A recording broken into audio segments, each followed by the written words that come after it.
প্রধানমন্ত্রীর আগমন ঘিরে বরিশাল জুড়ে বইছে সাজ সাজ রব। বিএনপি ও অঙ্গ সংগঠনের নেতারা একের পর এক করছেন আনন্দ মিছিল। দফায় দফায় চলছে প্রস্তুতি সভা। নেতাকর্মীরা জানান, এর আগে বিএনপির দলীয় প্রধান হিসেবে বরিশালে আসলেও প্রধানমন্ত্রী হিসেবে তারেক রহমান এই প্রথম আসছেন বরিশালে। ফলে নেতাকর্মীরা প্রধানমন্ত্রীকে কাছে পেতে গুনছেন অপেক্ষার প্রহর। আমরা তো উৎফুল্ল এবং ঈদের মতো খুশি, কারণ প্রধানমন্ত্রী হিসেবে জনাব তারেক রহমান বরিশালে আসছেন। উনি আসলে বীরের বেশেই শুধু নয়, উনি প্রধানমন্ত্রী বেশে আমাদের বরিশালে আসছেন। আমি মনে করি যে সবার মধ্যে অনেক উৎসাহ উদ্দীপনা কাজ করছে। প্রধানমন্ত্রীর বরিশালে আগমনের মধ্য দিয়ে কাঙ্ক্ষিত নানা উন্নয়ন শুরু হবে বলে আশা দক্ষিণাঞ্চলবাসীর। দীর্ঘদিন যাবৎ বরিশালবাসীর যে সমস্যা, সেই সমস্যাগুলি নিরসনে মাননীয় প্রধানমন্ত্রী এবারের আগমনেই তার প্রতিশ্রুতি বাস্তবায়নের উদ্যোগ শুরু করবেন। প্রধানমন্ত্রীর বরিশাল সফর এলাকাবাসীর জন্য আনন্দ ও গৌরবের একটি মুহূর্ত বলে জানিয়েছেন তথ্যমন্ত্রী।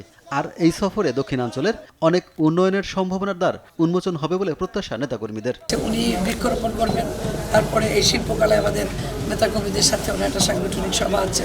সমস্ত বরিশালবাসীকে বলেছি যে আমরা একটা সুন্দরভাবে তাকে বরণ করে আবার সুন্দরভাবে যেন তাকে আমরা বরিশাল থেকে বিদায় জানাতে পারি। ওনার আশা উপলক্ষে সাধারণ মানুষের যাতে কোনো ভোগান্তি না হয় সেজন্য আমাদেরকে নির্দেশনা দিয়েছেন। আমরা নেতাকর্মীদেরকে সে মতে নির্দেশনা দিয়েছি।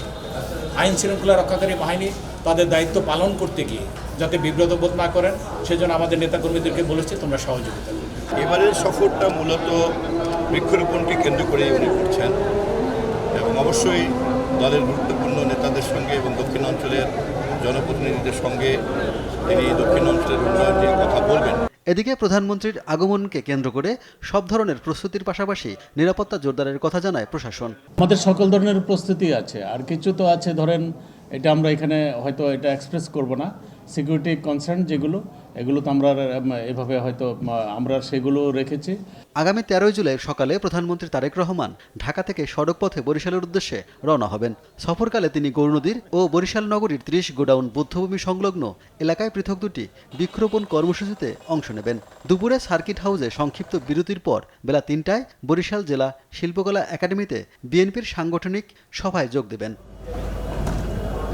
সুব্রত গাইন, নিউজ ডেস্ক, দেশ টিভি।